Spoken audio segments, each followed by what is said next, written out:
Welcome back. Safety measures and strict adherence to protocols are in full effect following an outbreak of COVID-19 that saw 150 inmates of the Border Lake Correctional Facility test positive for COVID-19. All visitations by family and friends have been suspended until further notice.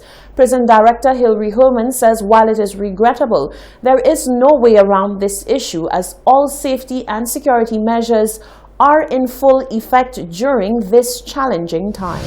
No, we've actually stopped visiting. We've actually attempted to do virtual visits, but because of the bandwidth issues that we're now having at the facility, the coverage of our data has not allowed us to continue doing it because it freezes. So we're trying to get that resolved so we can go back to doing some of the virtual visits. But until I think schools get back in line and we get back to some form of normalcy, I don't see us going back to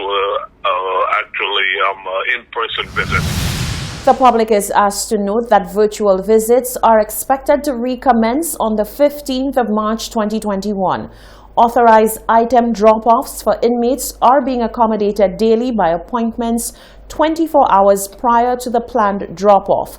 The Border Lake Correctional Facility is being supported by the Ministry of Health and Wellness via health teams who work in tandem with prison officials and the Department of Home Affairs and National Security in order to ensure the best interventions are being employed to manage the COVID-19 outbreak. The island's Commerce Minister is speaking out against comments made by Health Minister Mary Isaac surrounding the possibility of banning alcohol following breaches to social distancing protocols.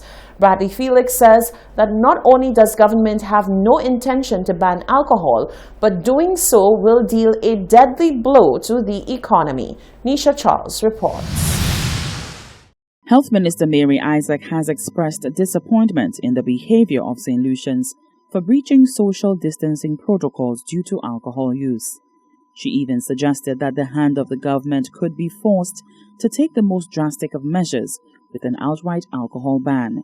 But Commerce Minister Bradley Felix has denounced any suggestion that government is moving in that direction. There is no conversation, there is no intention of any ban on alcohol. That has never come to the table at Cabinet. That has never been discussed by my ministry, which is the ministry overseeing the whole COVID license regime. Liquor license regime. So no, that is not on the cards at all.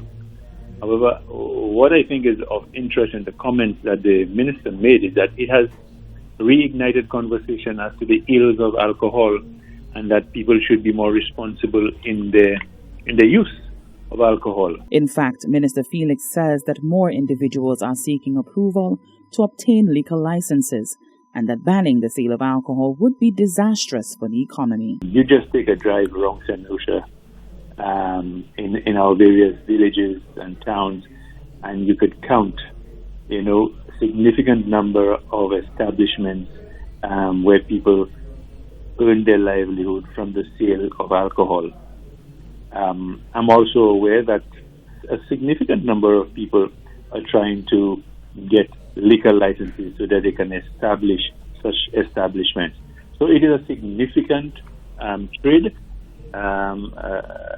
There are also quite a few roadside vendors engaged in the sale of alcohol, albeit some of them do so without the requisite license. Felix says that the onus remains on the individual to take responsibility for one's health. From a health perspective, we recognize the challenge to our medical facilities in terms of people with different ailments. We've been told that we have one of the highest rates of diabetes. We know that rum, it's high. The content is high in sugar. And, these are the kind of education policies that we need to put out there in terms of informing people as to the ills, and then people make their decision, in terms of whether they want to continue harming their body in the way that, some people. According to a PAHO report, St. Lucia stood at 4.4 liters for the total alcohol consumption among youth in the Americas in 2016. For the Hot 7 News, Nisha Charles reporting. The newly endorsed candidate for Vieux Fort North for the United Workers' Party has responded to comments made by incumbent Moses Jabatis. In a recent press conference held by the St. Lucia Labour Party, Jabatis likened London to Prime Minister and MP for Micoud South Alan Chastanet. London says being like Prime Minister Alan Chastanet is by no means an insult.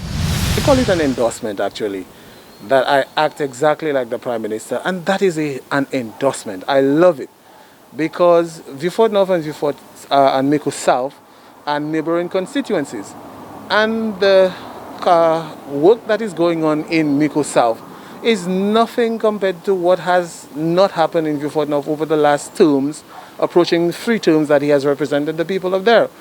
So it is an honor if I can be compared at this time to the Prime Minister, even unelected. London says it goes to show that his opponent is unsettled by his influence in the constituency and believes that pretty soon the people too will see that Vincent London is a force to be reckoned with.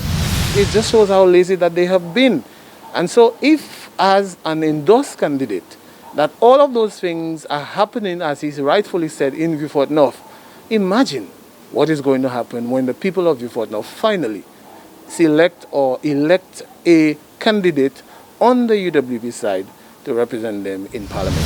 That was the United Workers' Party's endorsed candidate for Vieux Fort North, Vincent London. You're watching the Hot 7 TV Nightly News. Stay with us. We'll be right back.